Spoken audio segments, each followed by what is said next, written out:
오늘도 하나님의 은혜와 사랑과 평강, 그리스도의 능력이 든든한 교회와 이 말씀을 지금 이 시간 생방송으로 유튜브를 통해서 듣는 성도들과 전 세계에서 TV를 통해서 말씀을 듣는 분들에게 하나님의 축복이 함께 하시기를 간절히 축복합니다. 누가복음 13장 6절로 9절을 통해서 무화과 나무의 교훈이라 하는 제목으로 은혜를 나누고자 합니다. 성경에 보면 나무 얘기가 많이 나와요. 비유도 많이 나오고, 포도나무의 비유나 감람나무, 무화과나무 등과 같은 나무의 비유들이 많이 기록되어 있음을 우리는 볼 수가 있습니다. 그 비유들의 공통점은 여러 가지가 있겠지만, 특별히 나무는 열매를 맺어야 한다 하는 것과 필요한 때에 사용되어야 한다는 것, 이것은 중요하다고 봅니다. 오늘 본문 말씀은 무화과나무의 비유입니다. 어떤 사람이 포도원에 무화과나무를 심었는데 3년 동안을 기다리는데 열매를 얻지 못한 거예요. 그래서 주인이 포도원 지기에게 말을 합니다. 어째서 열매가 없느냐? 3년 동안이나 열매를 구했는데 얻지 못했으니 너는 땅만 버렸구나. 그러니 이제 다 찍어버려라, 없애버려라. 그때 포도원 지기가 이렇게 말합니다. 1년만 좀 참아주세요. 열심히 해서 이제라도 열매를 얻을 테니까 참아주세요. 그때 가서 열매가 없으면 찍어버리소서라고 주인에게 말을 합니다. 자, 오늘 본문 말씀을 통해서 우리에게 주는 교훈이 있죠. 이 말씀을 통해서 무엇을 깨닫게 하고 은혜를 주는지, 첫째, 나무는 열매를 맺어야 한다는 교훈입니다. 성경에 보면 포도나무 비유에서도 열매를 맺어야 한다고 했어요. 요한복음 15장 1절로 5절에 보면 나는 참 포도나무요 내 아버지는 농부라. 무릇 내게 붙어 있어 열매를 맺지 아니하는 가지는 아버지께서 그것을 제거해 버리시고, 무릇 열매를 맺는 가지는 더 열매를 맺게 하려 하여 그것을 깨끗하게 하시느니라. 이렇게 말씀했어요. 예수님을 포도나무로, 성도를 가지로 표현했음을 요한복음 15장 1절로 3절을 통해서도 압니다. 나무와 가지는 붙어 있어야 열매를 맺듯이 성도는 주님과 붙어 있어야 돼. 항상 함께 있어야 된다는 말이에요. 요한복음 15장 4절에 가지가 포도나무에 붙어 있지 아니하면 스스로 열매를 맺을 수 없음 같이 너희도 내 안에 있지 아니하면 그러하리라. 이렇게 말하고 있어요. 주님 곁을 떠나서는 우리가 아무것도 할 수 없잖아요. 그래서 요한복음 15장 5절에 나를 떠나서는 너희가 아무것도 할 수 없음이니라. 그렇게 말하고 있어요. 주님 곁에 붙어 있는 것이 어떤 생활이라고 생각하십니까? 우리는 주님 곁에 붙어 있어야 돼요. 성경에 봐도 요한복음 15장 7절에 네 말이 내 안에 거하고 내 말이 너희 안에 거하면 너희는 무엇이든지 구하라. 그리하면 다 이루리라. 여러분, 주 안에 붙어 있는 생활, 주 안에서 사는 삶이 무엇입니까? 가장 중요한 것은 기도 생활입니다. 요한복음 4장 24절에 하나님은 영이시니 예배하는 자는 영과 진리로 예배할지니라. 여러분, 참 중요한 말씀이잖아요. 히브리서 11장 6절에 믿음이 없이는 하나님을 기쁘시게 하지 못하나니 하나님께 나아가는 자는 반드시 그가 계신 것과 또한 자기를 찾는 자들에게 상 주시는 이심을 믿어야 할지니라. 우리가 정말 예배의 요소는 말씀, 기도, 찬송, 헌금 4대 요소는 빼서는 아니 되는 것입니다. 그 중에서 기도 생활은 너무 중요해요. 성도는 기도의 응답을 먹고 사는 백성이에요. 아무리 여러분이 신앙생활 잘해도 기도가 중단하면 안 돼. 기도는 영혼의 호흡이에요. 숨 안 쉬고 살 수 없잖아요. 기도 없이 죽은 영혼이 되는 거예요. 기도 없이는. 기도는 특별히 하나님과 이렇게 대화하는 거예요. 잠언서 15장 29절 여호와는 악인을 멀리 하시고 의인의 기도를 들으시느니라. 하나님이 의인들의 기도를 들어주신다겠어. 그래서 우리가 기도하라는 말씀이 얼마나 많이 나와요. 마태복음 7장 7절로 8절 구하면 주신다. 찾으면 얻을 것이다. 두드리면 열려지게 한다. 에레미야 33장 3절 내게 나와 부르짖어라 기도하라 그 말이에요. 그러면 내게 응답하겠고 네가 알지 못하는 크고도 비밀한 일을 다 네게 보이리라. 시편 138편에 보면 3절에 주께서 간구하시는 날에 응답하시겠고 너의 기도에 기도하게 되면 기도하는 소리를 들으고 다 들어주겠다. 문제 해결해 주겠다. 질병에서 해방시켜 주겠다. 그게 중요하지 않겠어요? 그 다음에 말씀 생활입니다. 말씀 생활. 말씀은 생명이요 진리라고 요한일서 1장 1절이나 디모데후서 2장 15절입니다. 그래서 하나님 말씀은 살아있고 운동력 있어 좌우의 날쌘 검보다 예리하여 심령골수를 쪼개기까지 하며 우리의 마음과 생각을 지켜주신다고 했습니다. 말씀 생활 끊임없이 하시기를 축복합니다. 그 다음에 교회 생활입니다. 교회 생활. 하나님은 시온의 대로가 열리게 하신다고 했어요. 교회를 통해서 역사하십니다. 그래서 에베소서 1장 23절에 보면 교회는 그의 몸이니 즉 주님의 몸이니 만물 안에서 만물을 충만케 하시는 이의 충만함이니라 이렇게 말했고요. 마태복음 16장 18절에 보면 내가 내 반석 위에 내 교회를 세우리니 음부의 권세가 이기지 못하게 하리라. 시편 122편 6절에 보면 예루살렘을 위하여 평안을 구하라. 예루살렘을 사랑하는 자는 형통하리로다. 여러분 교회를 통해서 하나님이 복을 주시는 줄로 믿습니다. 자, 그 다음에 두 번째 무화과 나무도 열매를 맺어야 한다는 거예요. 포도원에 심긴 무화과 나무에 3년 동안 기다려도 열매가 없었다고 본문 6절에서 7절에 기록되어 있습니다. 성도는 많은 열매를 맺어야 돼요. 열매를 보고 그 나무를 증명하듯이 성도들도 열매를 보고 믿음을 증명할 수가 있고 주님을 사랑한다는 것을 증명할 수가 있는 겁니다. 그 열매가 무엇일까요? 사랑의 열매입니다. 특별히 요한복음 15장 17절 내가 이것을 너희에게 명함은 너희로 서로 사랑하게 하려 함이라. 교회도요 가장 힘이 뭡니까? 수만 명이 모이느냐? 헌금이 수천억이 나오느냐? 건물이 너무너무 좋으냐 나쁘냐? 시설이 잘 됐느냐? 프로그램이 어쩌냐? 이런 게 중요한 게 아닙니다. 사랑이 얼마나 넘치느냐? 마태복음 8장 5절로 13절을 보면요 가버나움의 백부장 보세요. 종 하나가 중풍병으로 곧 숨이 넘어가는데 그를 업신여기지 않고 짓밟지 않고 무시하지 않고 살려보겠다고 주님 앞에 나와 애원하는 그 사랑의 믿음이 주님의 마음을 감동케 해서 가라 네 믿음대로 되라 즉시로 하인이 나으니라. 사랑은 기적을 창출합니다. 그 다음에 성령의 열매를 맺어야 합니다. 갈라디아서 5장 22절 23절입니다. 성령의 열매는 사랑과 실학과 화평과 오래 참음과 자비와 양선과 충성과 온유와 절제니 이 같은 것을 금지할 법이 없느니라. 성령의 9가지 열매를 맺어야 되는데 우리는 이 열매가 없고 우리가 사탄에 충만하면 되겠습니까? 마귀 충만하면 되겠습니까? 혈기 충만, 고집 충만, 교만 충만 안 됩니다. 성령의 열매를 맺어야 될 줄로 믿습니다. 그 다음에 기도의 열매입니다. 기도의 열매.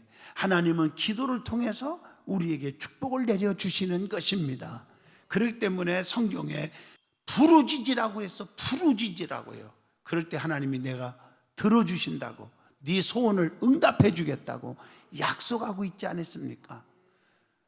성도는 특별히 또한 전도의 열매를 맺어야 합니다.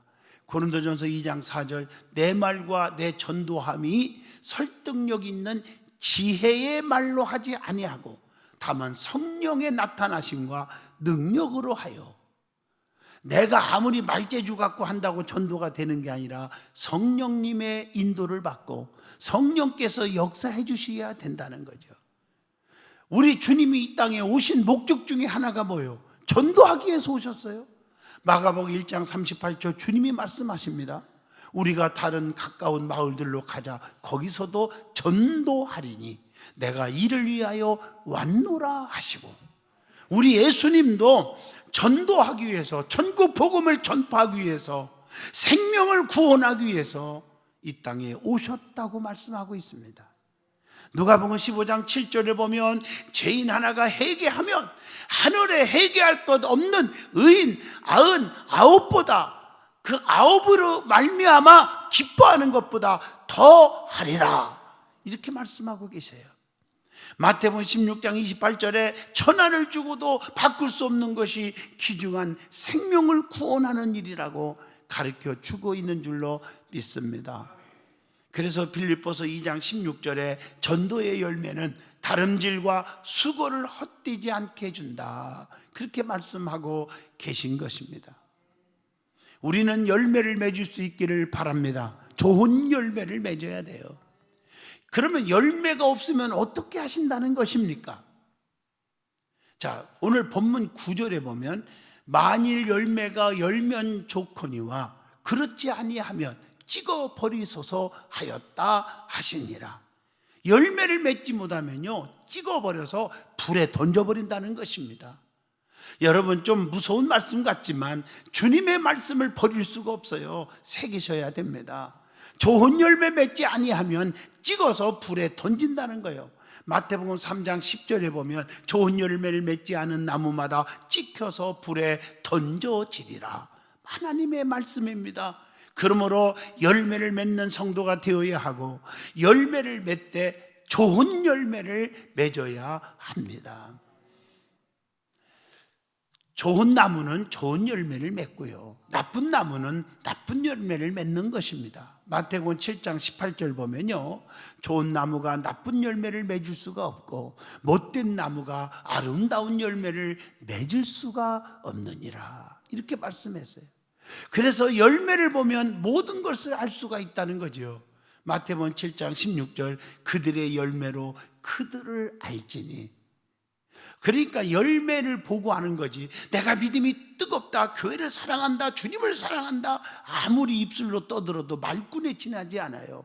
열매를 보고, 좋은 열매를 보고 판단을 하는 것입니다.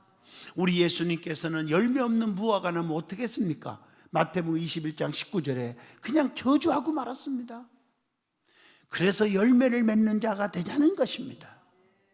그 다음에 우리에게 주는 것은 쭉종이가 아닌 알곡을 맺어야 한다는 것입니다.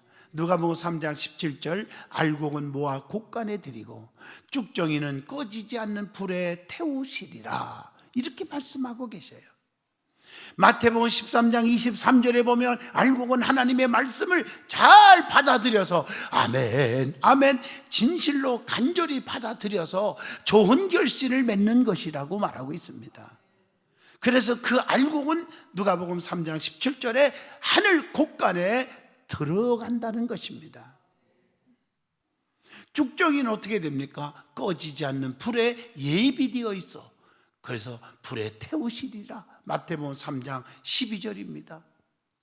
여러분, 추수 때는 그래서 흔들어 보면 안다는 거죠. 우리 교회 본당 올라오다가 계단 앞에 이렇게 키라는 거 있죠. 그거 하나 걸어놨잖아요.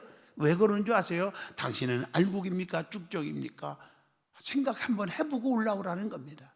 추수 때 보면, 저도 시골에서 자랐지만 흔들어 보면 알곡은 안으로 들어오고 쭉종이는 멀리 밖으로 나가는 거 아니겠습니까?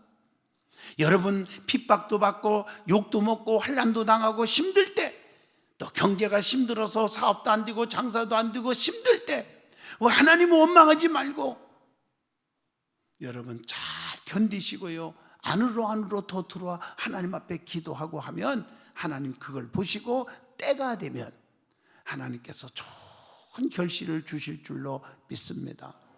그래서 우리가 알아야 할 것은 가라지가 아닌 곡식 열매가 되어야 한다는 것입니다. 왜냐하면 곡식은 곡간에, 가라지는 불사르게 되기 때문이 아니겠습니까? 마태복음 13장 30절 말씀처럼 가라지를 그냥 놔둘 때가 있어요. 성경에 나오잖아요. 왜? 그 알곡, 그 옆에 곡식이 다칠까 함이라. 마태복음 13장 29절입니다.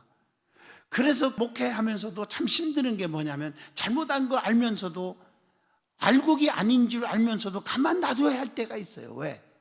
세상 말로 말하면요, 벌집 같은 성도가 있거든요.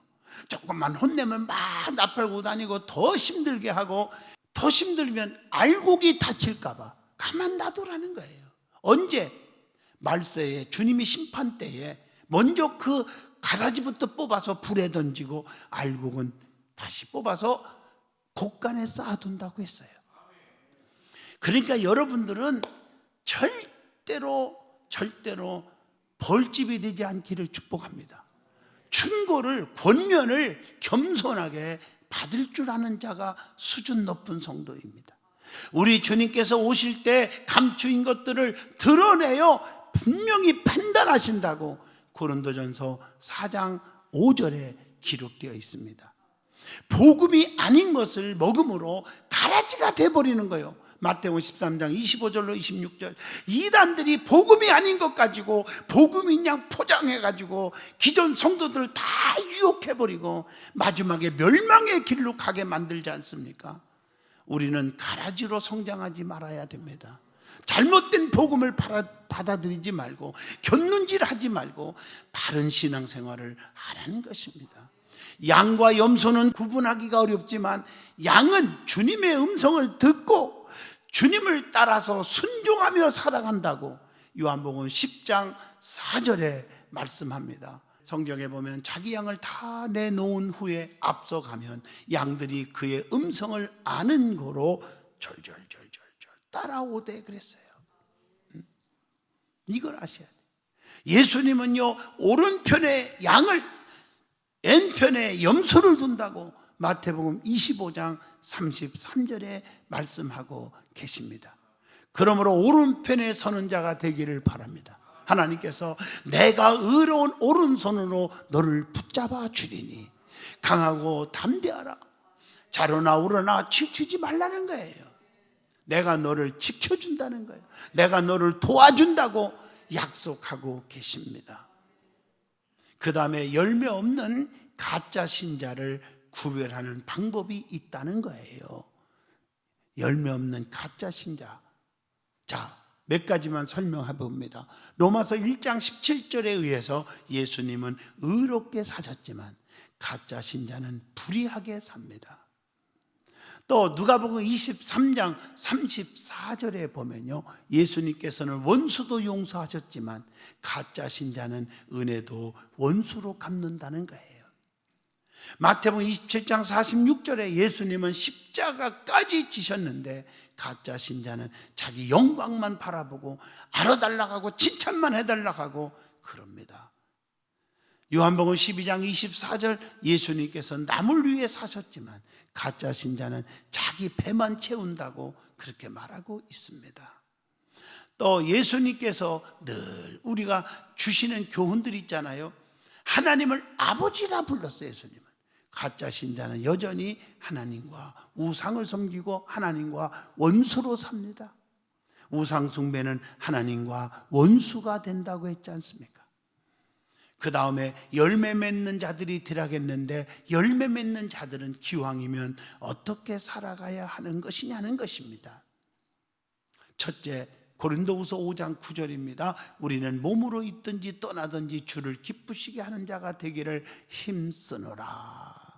두 번째, 로마서 12장 11절에 부지런하여 게으르지 말고 열심을 품고 주를 섬기라. 셋째, 골로새서 3장 22절 오직 주를 두려워하여 성실한 마음으로 하라. 네 번째, 사도행전 20장 35절 주님을 위해서 나가서 해야 한다. 열심히 주님을 위해서 나가서 일을 해야 된다. 고린도후서 9장 7절 다섯 번째, 각각 그 마음에 정한 대로 할 것이요 인색함이나 억지로 하지 말지니 하나님은 즐겨내는 자를 사랑하시느니라. 기쁨으로 즐거운 마음으로 전도하고 봉사하고 기도하고 예물도 드리고 즐겁게 즐겨내는 자를 하나님이 기뻐하신다고 했어요. 마태복음 26장 12절에 주님을 위해서 죄때에 해야 합니다. 이 여자가 내 몸에 향유를 부은 것은 내 장례를 위하여 함이니라. 이렇게 말하고 있잖아요. 일곱 번째는 로마서 12장 8절에 주님을 위해서 마음껏 해야 한다 하고 말씀했어요. 자, 두 번째 주는 교훈입니다. 누가복음 13장 7절에 나무는 주인을 실망시켜서는 안 된다고 하는 교훈입니다. 3년 동안이나 기다렸는데도 열매를 얻지 못했다. 여러분, 신앙의 연조만 자랑하지 않기를 바랍니다. 시간만 낭비하는 성도가 되지 말아야 한다는 것입니다. 시간을 끈다고 잘하는 것이 아닙니다. 어떤 분들은 무슨 일을 하라고 하면 목사님 1년 안에 다 하겠습니다. 1년 다 가면 아무것도 안 하고 마지막에 그냥 하루 종일 밤새워서 무슨 일을 하려고 그래요. 저는요, 무슨 일이 있으면요, 밤을 새워서라도 그날 끝내는 사람입니다. 미룬다고 되는 게 아니에요. 여러분, 성경은 미루는 거 원하지 않아요. 아브라함에게 이삭을 드리라고 그럴 때 생각해 볼게요. 뜸들이고 가족회의고 그런 거 없어요. 아침에 일찍 일어나 즉시 끌고 가는 거예요. 하나님이 그걸 보시고 이삭을 책임져 주지 않습니까? 주님이 제일 싫어하는 말이 있다고 그랬잖아요. 그게 뭘까? 세 가지. 와, 더, 먼저가 좋아하는 말이지만 척, 차차 때문에 이건 주님이 싫어하는 거예요. 척자 붙이기 싫어합니다. 차차 미루는 거 싫어합니다. 때문에 핑계하고 책임 전가하는 거 싫어합니다. 특별히 차차 하면 껄껄로 바꾸지게 되어 있습니다. 하나님은 그래서 오래 참아 회개하기를 기다려줬다는 거예요. 베드로후서 3장 9절의 말씀입니다. 하나님의 인내와 인자하심을 교훈해주고 있지 않습니까? 로마서 2장 4절의 말씀입니다. 베드로후서 3장 8절에 보면 천년을 하루같이 하루를 천년같이 기다리신다고 했어요. 주님을 실망시키는 성도가 돼서는 안 된다고 하는 오늘 말씀의 메시지인 것입니다. 주님을 실망시키지 말아야 합니다. 요한복음 13장 26절로 27절 보면 가룟 유다 얘기 나오죠. 믿었던 가룟 유다처럼 배신해서 안 되지 않겠습니까? 욥기서 1장 8절이나 욥기서 2장 6절을 봐도 하나님께서는 욥을 믿어줬기 때문에 생명만 건들지 말고 시험해보라 장담을 했어요. 그 결과 무엇입니까? 욥은 주신 자도 여호와시고 취하신 자도 여호와시라. 그 엄청난 고난과 환난 속에서도 하나님을 원망하지 않았어요. 감사했어요. 회복의 은혜를 주시고 하나님께서 욥에게 엄청난 축복을 주지 않았습니까? 바울처럼 자신 있게 나를 본받는 자가 되라. 고린도전서 4장 16절 이렇게 애칠 수 있는 성도가 되어야 되지 않겠습니까? 세 번째 오늘 말씀에 교훈해 주는 말씀이 본문 7절입니다. 어찌 땅만 버리게 하겠느냐? 나무는 땅만 버려서는 절대로 안 된다는 것입니다. 열매를 맺지 못하는 나무는 열매는 없고 수분만 흡수함으로 다른 나무까지 열매를 맺지 못하게 한다는 것입니다. 다른 나무에 피해만 주는 나무가 되어서는 절대로 안 된다는 것입니다. 나도 죽고 남도 죽이고 나도 축복 못 받고 남도 못 받게 하는 그런 심보를 가지면 안 된다는 거예요. 여러분, 민수기 13장에 32절로 33절 보면 12명의 정탐꾼들을 파송했는데 여호수아 갈렙 두 사람은요 똑같은 걸 보았지만 긍정적인 마인드로 보았어요. 전능하신 하나님의 능력을 믿고 봤기 때문에 긍정적인 보고를 했지만 정탐꾼들은 부정적인 보고를 합니다. 그래서 수십만의 백성들을 현혹시킵니다. 여론몰이하고 그래가지고 결과가 어떻게 됐습니까? 다 못 들어가서 가나안 땅에 여호수아 갈렙과 후손들만이 들어갔지 않았습니까? 나의 정말 부정적인 입술을 통해서 남의 영혼에게 해를 끼쳐서는 아니 될 줄로 믿습니다. 그래서 성도는 세 종류가 있다고 늘 말씀드리잖아요. 거미 같은 성도, 개미 같은 성도, 꿀벌 같은 성도. 거미 같은 성도가 돼서는 안 되지 않습니까? 일도 안 하고 숨어 있다가 남을 죽이고 능욕하고 자기 배만 채우는 신자. 개미 같은 신자는 부지런하기는 합니다. 열심히 일을 하는데 자기만을 위해서 일하는 신자입니다. 그렇게 남에게 해도 끼치지도 않고 남에게 유익도 주지 않고, 그러나 그 계미는 그래도 자리에도 앉아주니 목사가 설교할 때 힘은 납니다. 그러나 꿀벌 신자 같은 자가 되기를 바랍니다. 꿀벌은 남에게 유익을 주고 열심히 남을 위해서 일하는 신자를 말합니다. 꿀을 갖다 주지요, 화분가루도 갖다 주지요, 노야젤이 만들어내지요, 프로폴리스 만들어내지요. 유익을 주는 신자, 플러스 신자, 꿀벌 신자가 되시기를 축복합니다. 결론입니다. 무화과 나무는 열매를 맺지 못해서 주인이 실망을 했고 나무를 찍어서 버리라고 했습니다. 열매를 맺지 못하면 찍어버림 받듯이 여러분 열매를 맺어야 돼요. 성경에 보면 반드시 아니하면 열매 맺지 아니하며 하는 것처럼 아니하면 안 되는 것들이 말이 많이 나오더라고요. 요한복음 3장 3절 거듭나지 아니하면, 또 성경에 보면 마태복음 18장 18절 용서하지 아니하면, 그 나머지 얘기는 다 아니까. 누가복음 13장 3절에 회개하지 아니하면, 마태복음 25장 11절 기름 준비하지 아니하면, 마태복음 22장 13절 예복을 입지 아니하면, 베드로전서 5장 5절 겸손하지 아니하면, 요한복음 3장 18절 예수님을 믿지 아니하면, 마태복음 25장 3절 열심히 일하지 아니하면, 마태복음 6장 2절 진실하지 아니하면, 마태복음 26장 41절 기도하지 아니하면 안 되지 않겠습니까? 그러므로 나무는 열매를 맺듯이 성도는 믿음, 사랑, 봉사, 회개, 전도의 열매를 맺어야 됩니다. 나무는 주인을 실망시켜서는 안 되듯이 성도는 주님을 실망시켜서는 안 될 줄로 믿습니다. 나무는 땅만 버려서는 안 되듯이 성도는 시간만 낭비하고 이웃에게 피해주는 성도가 되지 않기를 바랍니다. 이제부터 칭찬 듣고 인정받는 성도가 되시기를 진심으로 축원드리겠습니다. 기도합니다.